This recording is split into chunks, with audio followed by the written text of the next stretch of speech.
சக்தி ஜோதிட குழுவின் சார்பாக ஸ்ரீ குபேரன் யூடியூப் சேனல் நேயர்களுக்கு பணிவான நமஸ்காரங்கள். நேயர்கள் அனைவருக்கும் சக்தி ஜோதிட குழுவின் சார்பாக பொங்கல் நல்வாழ்த்துக்கள். இந்த பொங்கல் நல்லபடியாக பொங்கி உங்களுடைய உள்ளம், உங்களுடைய மனிதர்கள், உங்களை சேர்ந்தவர்கள், உங்களுக்கு தெரிந்தவர்கள் எல்லோருக்கும் நல்லபடியாக இருக்கணும்னு பிரார்த்தித்து வாழ்த்தும் தெரிவிக்கிறோம். அனைத்து நேயர்களுக்கும் பொங்கல் நல்வாழ்த்துக்கள். சக்தி ஜோதிட குழுவின் சார்பாக அடியேன் KS ஐயங்கார் ஐயா, ஹரிஹர சர்மா ஐயா. இப்போ விஸ்வாவசு வருஷம் தை மாதத்தினுடைய பலன்கள் 15/1/2026 12/2/2026 வரலும் உண்டான காலகட்டத்தை தை மாதம்னு சொல்கிறோம். சரி, இப்போ ஐயா கிட்ட கேட்போம், இந்த மாதத்தினுடைய கோல்சாரம் என்ன, இந்த மாதத்தில் வரக்கூடிய விசேஷ நாட்கள் என்னென்ன அப்படின்றத கேட்போம். அதற்கு பிறகு ஒரு ராசியாக மேஷம் முதல் மீனம் வரை என்னென்ன பலன்கள் இருக்குது அப்படின்றதையும் பார்க்கலாம். அனைவருக்கும் அஸ்ட்ராலஜர் ஹரிஹர சர்மாவின் பணிவான நமஸ்காரங்கள். எப்பொழுதுமே ஜோதிட சாஸ்திரத்தில் மட்டும் இல்லை, வழக்கு மொழியாகவும் சொல்கிறது தை பிறந்தால் வழி பிறக்கும். மார்கழி பிறந்து முடிஞ்சு தை பிறக்குது. தை பிறக்கக்கூடிய காலகட்டங்கள் அப்படின்றது நம்மளோட ஜோதிஷ சாஸ்திரத்தில் சொல்லியிருக்கிறது. தக்ஷணாயனம் முடிஞ்சு உத்தராயண புண்ணிய காலம் பிறக்கக்கூடிய காலகட்டங்கள். இந்த உத்தராயண புண்ணிய காலகட்டங்கள் அப்படின்றத பொறுத்தளவுக்கு தேவர்களுடைய பகல் பொழுதை குறிக்கக்கூடியது உத்தராயண புண்ணிய காலம். தக்ஷணாயனம் அப்படின்றத பொறுத்தளவுக்கு தேவர்களுடைய இரவு பொழுதை குறிக்கக்கூடிய காலகட்டங்கள். இதில் இன்னொரு விசேஷம் அப்படின்னாக்க, உங்களுக்கு மகரத்திலேருந்து கடகம் வரையிலும் உத்தராயண புண்ணிய காலகட்டங்கள். இதில் சூரியன் பலம் பெறக்கூடிய காலகட்டங்கள். பொறுத்தளவுக்கு தை பிறந்து சித்திரையில் சூரியன் உச்சம் பெறக்கூடிய காலகட்டங்கள். இந்த காலகட்டங்களில் தான் பரிகார பூஜைகள், பரிகார ஹோமங்கள் மற்றும் ஆலயங்களில் உள்ள சிறப்பு வழிபாடுகள் செய்யக்கூடிய காலகட்டங்கள். இதுக்கு முன்னாடி இருந்தது தட்சிணாயன புண்ணிய காலம். தட்சிணாயன புண்ணிய காலத்தில் சூரியன் நீச்சம் அடைகிறாரு துலாத்தில். அதனால் இந்த பரிகார காரியங்கள், எப்பொழுதுமே பரிகார காரியங்கள் செய்யும் பொழுது சூரியன் பலம் பெறும் காலகட்டங்களில் நாம் செய்கின்ற பரிகாரங்கள் பலன் தரும். அடுத்தது, இவர் தேவர்களுடைய பகல் பொழுதாக இருக்கிறதுனால கண்டிப்பாக நாம் என்ன காரியம் நினச்சி பரிகாரம் செய்கிறோமோ அந்த பரிகாரம் ஜெயிக்கக்கூடிய வாய்ப்புகள் உண்டு. அப்படியேற்பட்ட மகா உன்னதமான காலகட்டங்கள் இந்த தை பிறக்குது. தை பிறந்தால் வழி பிறக்கும். 15/1/2026 12/2/2026 வரலும் தை மாதம் பிறக்குது. இதில் ஃபஸ்ட்டு ஆரம்ப நாள் அப்படின்றது பொங்கல். பொங்கல் அப்படின்றாக்க பொங்கலுக்கு முன்னாடி போகி. போகி அப்படின்றது பழையன கழிதலும் புதியன புகுதலும் தான் நம்மளுடைய தமிழர் மரபு. அப்படியேற்பட்ட போகி முடிஞ்சு பொங்கல் தொடங்குது. இந்த பொங்கல் தொடங்கக்கூடியது அப்படின்றது குருவோடைய வாரமான வியாழக்கிழமையில் பரம பவித்திரமான திதியான துவாதசி திதியில் கேட்ட நட்சத்திரத்தில் சுக்கிர ஹோரையில் நாம் பொங்கல் வைக்க வேண்டிய நேரம் சொல்லிடுறோம். நம்ம அத்தனை நேயர்களுக்கும் இது பயனுள்ளதாக இருக்குமா? பயனுள்ளதாக இருக்கும். பொங்கல் வைக்க வேண்டிய நேரம் சுக்கிர ஹோரை. காலையில் 9:30 AM - 10:30 AM பொங்கல் பானை வச்சு வழிபட வேண்டிய நேரம். சூரிய பகவானை வழிபட வேண்டிய நேரம் அப்படின்றதும் இந்த காலகட்டங்கள். அப்போ இப்படி ஏற்பட்ட பரம பவித்திரமான காலகட்டங்களில் இந்த தை மாதம் பிறக்குது.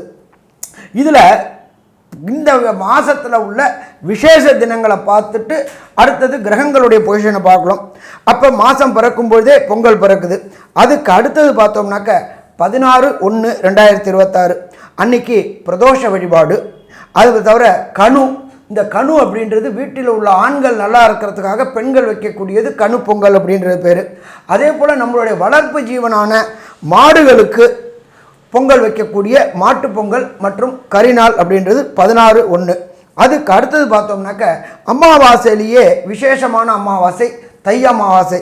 அந்த தை அமாவாசை அப்படின்றது 18/1/2026 நம்மளுடைய பித்திருக்கள் காரியம் செய்யக்கூடிய காலகட்டங்கள் தை அமாவாசை, மாலையபக்ஷம் மற்றும் ஆடி அமாவாசை.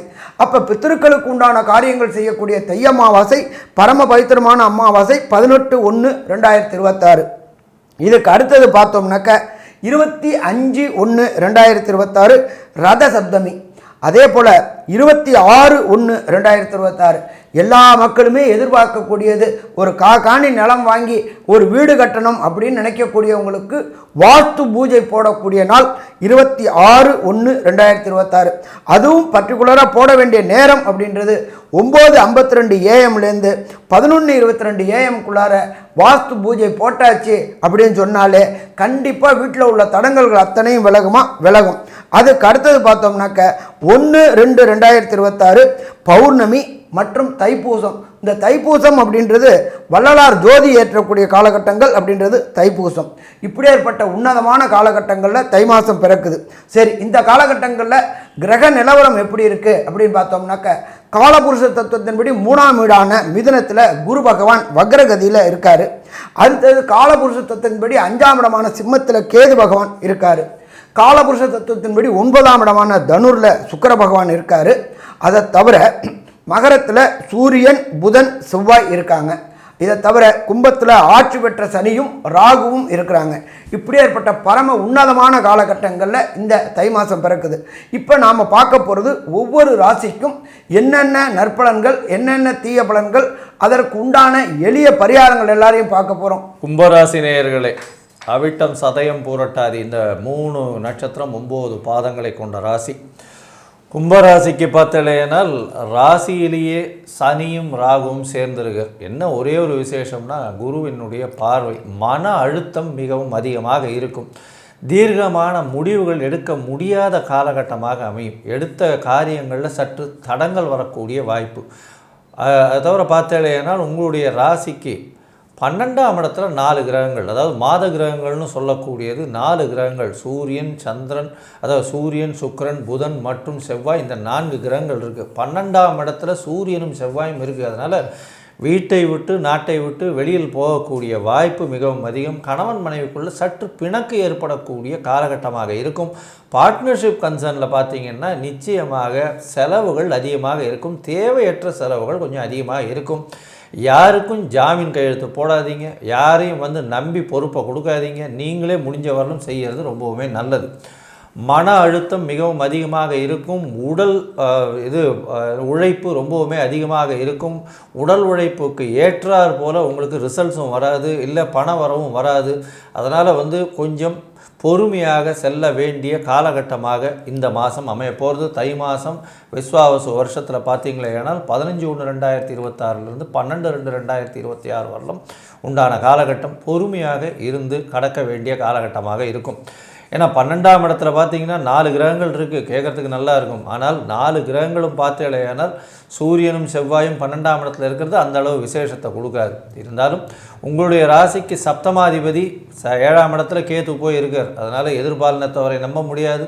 பார்ட்னர்ஷிப் பிஸ்னஸில் பின்னடைவு ஏற்படும். பார்ட்னர்ஷிப் பிஸ்னஸில் சிறு சிறு நட்டங்கள் வரக்கூடிய வாய்ப்புகள் நிச்சயமாக உண்டு. தேவையில்லாத செலவுகள் அதிகமாக வரக்கூடிய வாய்ப்புகள் நிச்சயமாக இருக்கும். முயற்சிகளில் சிறு சிறு தொய்வு ஏற்படக்கூடிய வாய்ப்பு, இளைய சகோதரத்தோடு சற்று பின்னடைவு ஏற்படக்கூடிய வாய்ப்பு நிச்சயமாக இருக்கும். சரி, இந்த மாதத்தில் புதன் சுக்கிரனுடைய மாற்றங்கள் ஏதாவது விளைவை கொடுக்குமா, ஏதாவது மாற்றத்தை கொடுக்குமா? இந்த மாதத்தில் என்னென்ன நாட்களில் இந்த சந்திராஷ்டமம் வருது? ஒருவேளை எங்களுடைய தசாபுக்தி நல்லபடியாக இருந்துச்சுன்னா ரொம்ப நல்லா இருக்குமா? இதுக்கெல்லாம் ஒரு விடையாக ஐயா கூட சொல்லுவார். ஐயா நல்லா அற்புதமாக சொன்னீங்க. கும்பராசி ராசி அதிபதி சனி பகவான் ராசியிலே இருக்கார், கூட ராகுவும் இருக்கார். உடல் நலத்தில் தொந்தரவு வரக்கூடிய வாய்ப்புகள் உண்டு. ஆனாலும் அது சமாளிக்கக்கூடிய அளவுக்கு இருக்கும். ஏன் அப்படின்னாக்க பிரகஸ்பதியான குரு பகவான் 5ஆம் இடத்துல இருந்து தன்னுடைய விசேஷ பார்வையான 9ஆம் பார்வையாக ராசியை பார்க்குறார். அப்போ உடல் நலத்தில் தொந்தரவு இருக்கும், ஆனால் கட்டுக்குள்ளார இருக்கும். ஒன்று. அடுத்தது, எப்பொழுதுமே ஒருத்தவங்களுக்கு திருமணம் ஆகணும்னாக்க சனி தொடர்பு குரு பலம் என்கின்ற வியாழன் நோக்கு வரணும். இப்போ குருவை பார்த்தாக்க 5ஆம் இடத்துல இருக்கிறாரு. 7.5 சனியில் ஜென்மச்சனி நடந்துக்கிட்டு இருக்கு. வியாழன் நோக்கு இருக்கா? வியாழன் நோக்கு இருக்குது. திருமணத்திற்கு கடந்த காலகட்டங்களில் தடையும் தாமதமும் வந்த கும்பராசி என்பவர்களுக்கு இந்த தை பிறந்தால் வழிபிறக்கக்கூடிய வாய்ப்புகள் உண்டாகும். அதே போல் நீண்ட நாட்களாக திருமணமாகி வம்சம் விருத்தி என்கின்ற சந்தான பாக்கியம் கிடைக்காதவர்களுக்கு சந்தான பாக்கியம் கிடைக்கக்கூடிய வாய்ப்புகள் உண்டு. ஏன்னா ராசிக்கு 5ஆம் இடத்துல குரு பகவான் இருக்கார். அவர் தான் புத்திர காரகன். அப்போ புத்திரக்காரகன் இருக்கும்போது சந்தான பாக்கியம் ஏற்படக்கூடிய வாய்ப்புகள் உண்டு. நீண்ட நாட்களாக குலதெய்வ வழிபாடு செய்யணும்னு நினச்சிக்கிட்டு இருந்த கும்பராசி என்பவர்களுக்கு குலதெய்வ வழிபாடு செய்யக்கூடிய வாய்ப்புகள் உண்டு. எப்போ குலதெய்வ வழிபாடு பண்ணுவோமோ அப்போ ஆட்டோமேட்டிக்காக இஷ்ட தெய்வங்கள் வரும். இஷ்ட தெய்வங்கள் வரும்போது பித்ருக்களுடைய ஆசீர்வாதமும் வரும். அப்போ குடும்பத்தில் ஏற்பட்ட தடைகள் அத்தனையும் விலகக்கூடிய வாய்ப்புகள் உண்டு. நீண்ட நாட்களாக உத்தியோகத்திற்கு முயற்சி பண்ணக்கூடியவங்களுக்கு கண்டிப்பாக உத்தியோகம் கிடைக்கக்கூடிய வாய்ப்புகள் உண்டு. 5ஆம் இடத்துல இருக்கிற குருவானவர் நல்ல நிலையில் இருக்கிறதுனாலும் பதவி, புகழ், பெயர், அந்தஸ்து கிடைக்கக்கூடிய வாய்ப்புகள் உண்டாகும். அவர் உங்களுடைய ராசிக்கு 11ஆம் இடத்தையும் அவருடைய வீட்டையும் பார்க்கறதுனால செய்கின்ற தொழிலில் ஏற்றம் இருக்கும். அபரிமிதமான லாபம் இருக்கும். ஆனாலும் உடல் உழைப்பு அதிகமாக இருக்கும். ராசியில் சனியும் சுக்கிரனும் இருக்கிறாரு. அதே போல் சனி பகவானுடைய பார்வை 3ஆம் இடமான முயற்சி ஸ்தானத்தை பார்க்குறாரு. ஒரு ட்ரிப்புக்கு 2 ட்ரிப்பு முயற்சி பண்ணும்போது ஜெயமாகக்கூடிய வாய்ப்புகள் உண்டு. அதை தவிர பார்த்தோம்னா ராசிக்கு 12ல் சூரியன், புதன், செவ்வாய், சுக்கிரன் இருக்கிறதுனால படிக்கக்கூடிய மாணவர்களுக்கு சில தடங்கல்கள், ஞாபக மறதிகள் வரும். அந்த ஞாபக மறதிகள் எல்லாத்துக்குமே சரணாகதி அடைஞ்சிட்டோம் அப்படின்னாக்க பிரச்சனைகளை தவிர்க்கலாம். சரி, இந்த கும்பராசி என்பவர்களுக்கு இந்த 15/1/2026 12/1/2026 வரலும் ஒரு சில நாட்கள் தவிர்க்கக்கூடிய நாட்கள். அந்த தவிர்க்கக்கூடிய நாட்கள் அப்படின்றத பொறுத்தளவுக்கு சந்திராஷ்டம தினங்கள். ஜனன சந்திரனிலிருந்து கோல்சார சந்திரன் 8ஆம் இடத்துக்கு வர்றது அப்படின்றது சந்திராஷ்டம தினங்கள். அந்த சந்திராஷ்டம தினங்கள் கும்பராசிக்காரங்களுக்கு 5/2/2026, 6/2/2026 மற்றும் 7/2/2026 இந்த 3 நாளும் புதிய முயற்சிகள் எடுக்கிறத தவிர்ப்பது நல்லது. அதே போல் வெளியூர், வெளிமாநிலம், வெளிநாடு பயணங்களை தவிர்ப்பது நல்லது. முடியலை அப்படின்னாக்க முன்னாடியே டிக்கெட் போட்டேன் அப்படின்னாக்க அருகில் உள்ள கோசாலைக்கு போயிட்டு கோவுக்கு அகத்திக்கீரை வாங்கி கொடுத்துட்டு பயணங்கள் மேற்கொள்ளுங்க. நல்லா இருக்கும். சரி, கும்பராசியை சேர்ந்த அன்பர்களுக்கு நடக்கின்ற தசாநாதனாலேயோ, புத்திநாதனாலேயோ, அந்தரநாதனாலேயோ, சூட்சமநாதனாலேயோ கிடைக்கக்கூடிய பலன்கள் கிடைக்கல அப்படின்னாக்க ராசியில் ராகுவும் சனியும் இருக்கிறதுனால வரக்கூடிய ஒவ்வொரு செவ்வாய்க்கிழமையும் ராகு கால நேரமான 3லேருந்து 4:30 ராகுவுடைய அதிதேவதையான விஷ்ணு துர்க்கைக்கு எலுமிச்சம்பழத்தை வாங்கி அந்த சாத்தை புரிஞ்சிட்டு நாட்டுச்சுக்கு நல்ல பஞ்சுத்திரி போட்டு தீபம் போட்டுக்கிட்டு வாங்க. ஏற்படக்கூடிய பிரச்சனைகள் அத்தனையுமே விலகும். சரி, இதை தவிர வேறு ஏதாவது இருக்கா அப்படின்னாக்க நீங்கள் இருக்கிற இடத்துக்கு பக்கத்தில் உள்ள கோசாலைக்கு போயிட்டு அந்த மாதத்திற்கு உண்டான பசு பராமரிக்கிறதுக்கு உண்டான வைக்கோல், அகத்திக்கீரை, புல் வாங்கி கொடுங்க. கோவை ரட்சிச்சோம் அப்படின்னாக்க நம்மளுடைய குடும்பம் நல்லா இருக்கும். அதே போல் வேதம் பயிலும் மாணவர்களுக்கு உண்டான வேத பாடசாலைக்கு சென்று அந்த மாதத்துக்கு உண்டான ப்ரொவிஷனை வாங்கி கொடுங்க. வேதத்தை நாம் ரட்சிக்கும்போது வேதம் நம்மளை காக்கும். அப்போ இந்த 3 காரியங்களையும் செய்தோம் அப்படின்னாக்க வரக்கூடிய பிரச்சனை, வந்த பிரச்சனை அத்தனையும் சூரியனை கண்ட பனி போல விலகும். சரி, மொத்தத்தில் இந்த கும்பராசிக்கு 15/1/2026 12/2/2026 வரையிலும் மொத்த நல்ல பலன்கள், கெடுபலன்களை கன்க்ளூஷனாக நம்மளோட கேஎஸ் ஐயங்கார் அவங்க சொல்லுவாங்க. ஐயா, கும்பராசியை பொறுத்தவரை குழந்தை பிராப்தி ஏற்படக்கூடிய வாய்ப்பு உண்டு. உங்களுடைய புகழ், அந்தஸ்து, கௌரவம் இருக்கக்கூடிய அதிகமாகக்கூடிய வாய்ப்புகள் உண்டு. மன அழுத்தம் உண்டு. உடல் உழைப்பு மிகவும் அதிகமாக இருக்கும். உடல் உழைப்புக்கு ஏற்றாற் போல் உங்களுக்கு ரிசல்ட்ஸ் வராது, அதாவது அவுட்புட் வராது. பண வரவு கம்மியாக இருக்கும். செலவுகள், தேவையற்ற செலவுகள் அதிகமாக இருக்கும். பார்ட்னர்ஷிப் தொழிலில் ரொம்ப ஜாகிரதையாக இருக்கிறது நல்லது. பார்ட்னர்ஷிப் தொழிலில் அதீதமாக முதலீடு போடாமல் இருப்பது ரொம்பவுமே நல்லது. எதிர்பாலினத்தோர் மூலியமாக சற்று பின்னடைவு ஏற்படக்கூடிய வாய்ப்புகள் நிச்சயமாக உண்டு. உடல் நலம் பின்னடைவு இருந்தாலும் நிச்சயமாக கொஞ்சம் பெட்டராக இருக்கும். ஏன்னா குருவின் பார்வை இருக்கிறதுனால வெளிநாடு, வெளியூர், வெளிமாநிலம் சென்று வீட்டை விட்டு பிரிந்து செல்ல வேண்டிய கட்டாயம் ஏற்படக்கூடிய காலகட்டமாக அமைய போகிறது. இதை தவிர உங்களுடைய ராசிக்கு பார்த்தோம்னா 4/9 அதிபதினு சொல்லக்கூடிய சுக்கிரனும் சரி, 5/8 அதிபதியான புதனும் சரி உங்களுடைய ராசிக்கே வராங்க. அதாவது ஒரு 20 நாள் கழித்து உங்களுடைய ராசியிலேயே இருக்கிறதுனால ஒரு பெரிய மாற்றங்கள் இருக்கக்கூடிய வாய்ப்பு, புதிய வேலை கிடைக்கக்கூடிய வாய்ப்பு, வெளிநாடு போயிட்டு வரக்கூடிய வாய்ப்பு, திடீர் பணவரவு வரக்கூடிய வாய்ப்பு எல்லாமே இருக்கும். இருந்தாலும் 7.5 சனியின் ஜென்ம சனி போயின்னு இருக்கிறதுனால உடல் நலத்தில் சற்று பின்னடைவும், மனசில் கிளேசமும், தீர்க்கமான முடிவு எடுக்க முடியாமையும், தேவையற்ற சலனங்களும், அது தவிர உடல் உழைப்பு அதிகமாகவும் மன அழுத்தம் உண்டாகக்கூடிய காலகட்டமாக அமையும். அதனால் இந்த விஸ்வாவசு வருஷம் தை மாதம் 75% மாற்றங்களும் ஏற்றங்களும் உங்களுக்கு உண்டாகும் அப்படின்னு இந்த சக்தி ஜோதிட குழு சொல்லுது. நன்றி, நமஸ்காரம். ஸ்ரீ குபேரன் டிவியை பார்த்தமைக்கு நன்றிகள். மேலும் இது போன்ற தகவல்களை தெரிந்து கொள்ள ஸ்ரீ குபேரன் டிவியை சப்ஸ்கிரைப் செய்யுங்கள். மறக்காமல் பெல் ஐக்கானை கிளிக் செய்யுங்கள்.